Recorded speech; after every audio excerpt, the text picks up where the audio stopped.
మనుషులు చనిపోయినాక స్వర్గానికి పోతారా నరకానికి పోతారా? అసలు ఇంతకు స్వర్గానికి పోవాలంటే ఏం చేయాలి, నరకానికి పోవాలంటే ఏం చేయాలి? ఎవరు స్వర్గానికి పోతారు, ఎవరు నరకానికి పోతారు? ఇవన్నీ కాదు, అసలు స్వర్గం నరకం అనేవి నిజంగానే ఉంటాయా? ఓ పిల్ల, ఇప్పుడు స్వర్గం నరకం జోలెందుకు తీస్తున్నావు, పోవాలనిపిస్తున్నదా ఏంది అనుకుంటున్నారా? ఈ టాపిక్ తీసింది నేను కాదు, ధర్మపురి అరవింద్ సారు.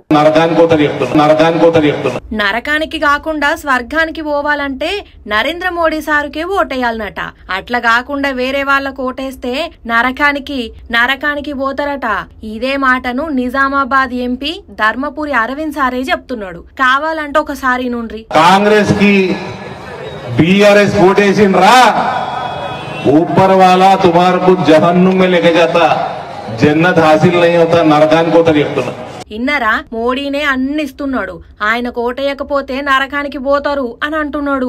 అయ్యా అరవింద్ సారు, మోడీనే ఇస్తున్నాడో లేదంటే రేవంత్ రెడ్డి ఇస్తున్నాడో, ఇంతకు ముందున్న కేసీఆర్ ఇచ్చిండో పక్కన పెడితే ఎవరింట్లో సొమ్ము ఎవరిస్తున్నారు సారు?